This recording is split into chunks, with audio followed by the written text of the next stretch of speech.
En este video vamos a ver una introducción a JavaScript. JavaScript es un lenguaje de programación y scripting.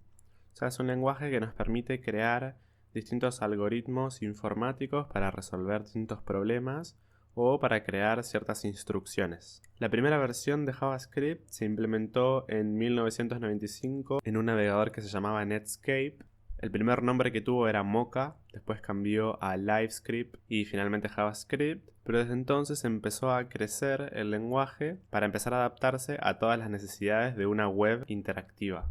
Es un lenguaje de propósito general porque no solamente se enfoca en hacer sitios interactivos o funcionar solamente en el cliente en la web, sino que lo podemos usar del lado del backend con Node.js o Dino, para hacer aplicaciones de escritorio con Electron, aplicaciones de Android o iOS con React Native.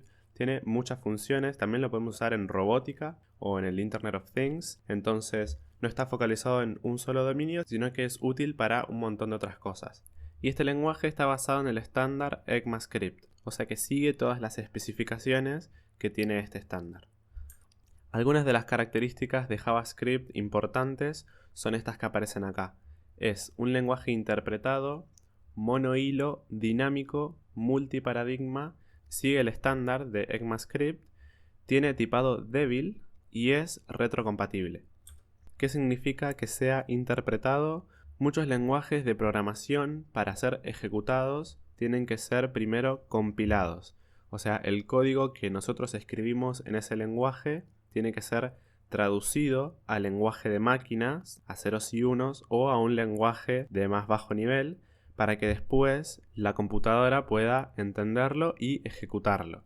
JavaScript, en vez de traducirse y después ejecutarse, lo que hace es utilizar un compilador en tiempo real.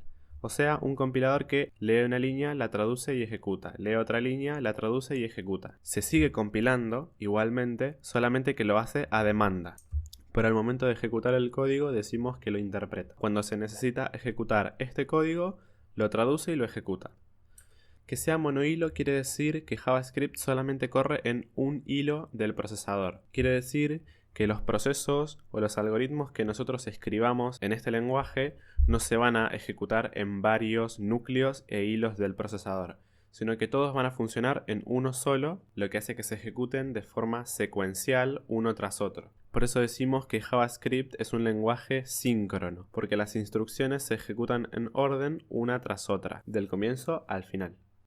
También es un lenguaje de tipado dinámico. Tipado dinámico quiere decir que las variables que nosotros creamos en nuestro programa pueden tomar distintos tipos de datos. Quizás el programa empieza y contiene un número, esa variable, pero después en la mitad del programa contiene un dato de texto y al final contiene un valor lógico, entonces por eso decimos que el tipado es dinámico. En muchos lenguajes es estático, es decir que una variable, por ejemplo, va a guardar un dato de tipo numérico y en todo el programa solamente va a poder guardar datos de tipo numérico. Si queremos almacenar un dato de tipo lógico, nos va a dar un error. JavaScript en esto es bastante flexible y nos permite ponerle los tipos de datos que nosotros queramos. Además es un lenguaje multiparadigma. Un paradigma de programación es una forma o un estilo de programar, de crear los algoritmos. JavaScript es esencialmente imperativo y funcional, pero además podemos usar estructuras de control, tenemos programación orientada a objetos, entonces combina varios de estos paradigmas o estilos de programar para crear algoritmos que puedan usar todas estas características.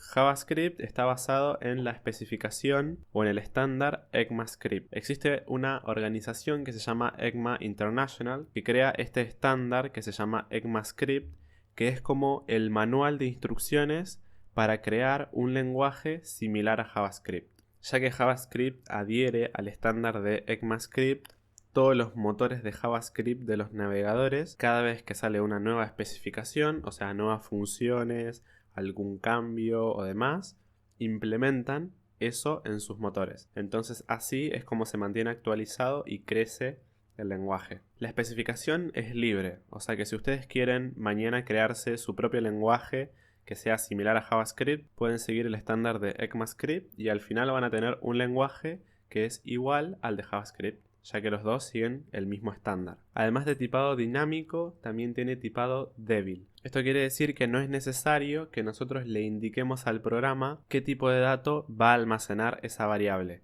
Existen lenguajes en los que al momento de crear una variable que va a almacenar un dato, le tenemos que indicar al programa qué tipo de dato va a guardar esa variable. Si va a guardar una cadena de texto, un número, un dato lógico, una estructura de datos más compleja. En caso de que sea un número, si va a ser un número entero o un número decimal. Y esto viene acompañado con que es dinámico.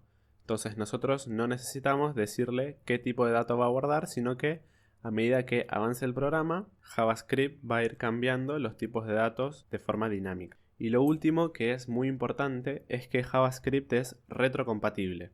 O sea que sus nuevas versiones, las nuevas funciones que saca o las especificaciones nuevas que se crean del estándar de ECMAScript no alteran a todas las anteriores. Esto es muy importante porque si se llega a modificar o eliminar algo que ya existe en el lenguaje, al momento de lanzarlo puede ocasionar que mucho del código existente se rompa y no funcione. Cada vez que se crea una nueva función o se modifica algo, se hace con mucho cuidado de no romper esa retrocompatibilidad. Esto, por ejemplo, nos permite que nosotros escribamos código en JavaScript hoy y que en 10 años siga funcionando, por más de que se hayan creado nuevas versiones y se hayan añadido nuevas especificaciones. Y para finalizar, como mencionaba al principio, JavaScript en la web, que es lo que estamos por utilizar nosotros, permite crear páginas y sitios web que son dinámicos. Hasta ahora venimos viendo cómo crear contenido estático, que es siempre el mismo, que tiene una apariencia, que le damos con CSS, que está ordenado de cierta forma, pero al final sigue siendo el mismo. Con JavaScript podemos implementar funciones que lo que hagan sea buscar información en algún otro lugar de internet, traerla y actualizar la página para cambiar el contenido. Entonces nos permite que sea más interactivo, que el usuario pueda crear contenido en la página y sea mucho más dinámico.